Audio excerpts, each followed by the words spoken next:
প্রিয় শিক্ষার্থী বন্ধুরা, তোমাদেরকে জানাচ্ছি শুভেচ্ছা এবং স্বাগতম আমার ইউটিউব চ্যানেলে।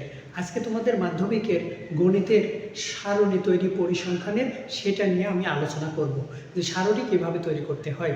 সারণী যদি তোমাকে প্রশ্নে বলে এত ব্যবধানে অর্থাৎ 5, 6 এবং 10 এরকম ব্যবধানে যদি সারণী তৈরি করতে বলে তাহলে অবশ্যই ব্যবধান খেয়াল রাখতে হবে। আর যদি ব্যবধান না বলে শুধু সারণী তৈরি করো তাহলে আর একটা সিস্টেম। তাহলে যদি বলে শুধু সারণী তৈরি করো সেক্ষেত্রে তোমাকে অবশ্যই শ্রেণী এবং গণসংখ্যা সারণী তৈরি করো। শ্রেণী এবং গণসংখ্যা এই দুইটা দিলেই হয়ে যাবে। শ্রেণী এবং গণসংখ্যা এই দুইটা দিলে তোমার সারণী তৈরি করা হয়ে যাবে।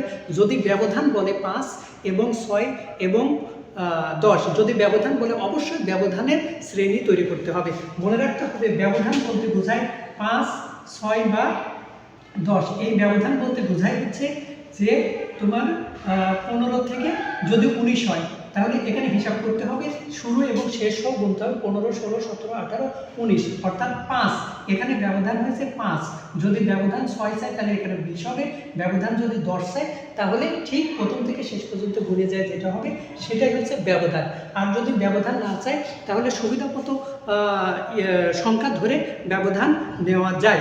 মনে রাখতে হবে যে ছোট সংখ্যা এবং বড় সংখ্যার ব্যবধান কত। যদি ছোট সংখ্যা থাকে 8, বড় সংখ্যা থাকে 98, তাহলে তুমি যদি 5 ব্যবধানে সারণী তৈরি করো তাহলে 20টা শ্রেণী সংখ্যা হয়ে যাবে। তাহলে অবশ্যই 2টা শ্রেণী সংখ্যা নেওয়া যাবে না। সেক্ষেত্রে 10 ব্যবধান ধরলে শ্রেণীর সংখ্যা কমে যাবে। সেই হিসাব করে তোমাকে শ্রেণীর ব্যবধান ধরতে হবে। আর যদি তোমাকে ব্যবধান উল্লেখ করে দেয় তাহলে অবশ্যই সেই ব্যবধানে তৈরি করতে হবে। তাহলে আমরা শুধু শিখলাম সারণী তৈরি করো। এর সাথে যদি বলে ক্রমযোজিত কোনো সংখ্যা সারণী তৈরি করো তাহলে এখানে শুধু একটা ঘর বাড়া দিলে ক্রমযোজিত কোনো সংখ্যা সারণী তৈরি হয়ে যাবে। ক্রমযোজিত গণসংখ্যা।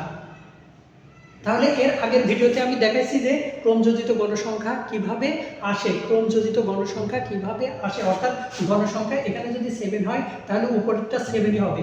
এখানে যদি 10 থাকে তাহলে এইটা এখানে যোগ করে এখানে 17 হবে।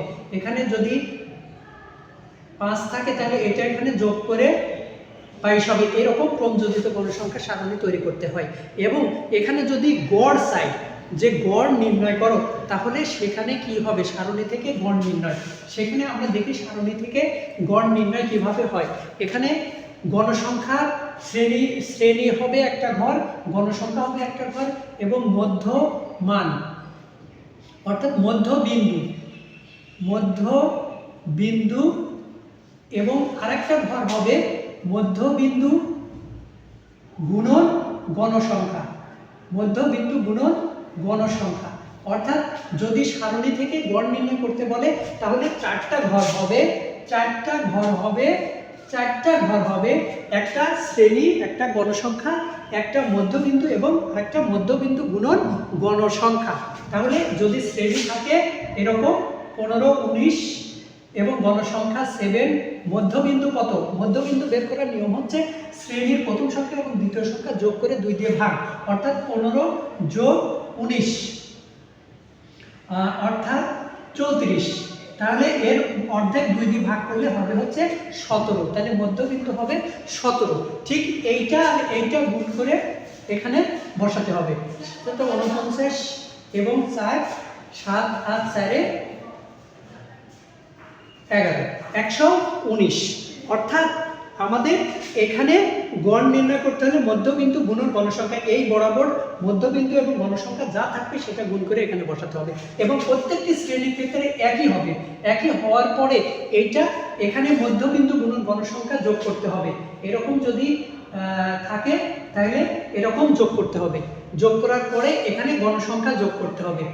গণসংখ্যা যদি এরকম হয়, গণসংখ্যা যদি এরকম হয় এবং এটা যোগ করে দেখা যাচ্ছে 1200 হলো এবং গণসংখ্যা যোগ করে 40 হয়েছে, তাহলে সুতরাং গড় নির্ণেয় গড় 1200 ভাগ 40, তাইলে 3 4 12 30 অর্থাৎ 30। এটা হচ্ছে অ্যান্সার। তাহলে প্রিয় শিক্ষার্থী বন্ধুরা, তোমাদেরকে অবশ্যই আমি শেখাতে পেরেছি যে শুধু সারণী তৈরি করতে হয় কিভাবে, ক্রমযোজিত গণসংখ্যা সারণী তৈরি করতে হয় কিভাবে, এবং সারণী থেকে গড় নির্ণয় করতে হয় কিভাবে। অবশ্যই ভিডিওটি যদি ভালো লাগে অবশ্যই লাইক, কমেন্ট বা শেয়ার করে দেবে ভালোভাবে ভিডিও পাওয়ার জন্য। সবাইকে ধন্যবাদ জানিয়ে শেষ করছি। আসসালামু আলাইকুম।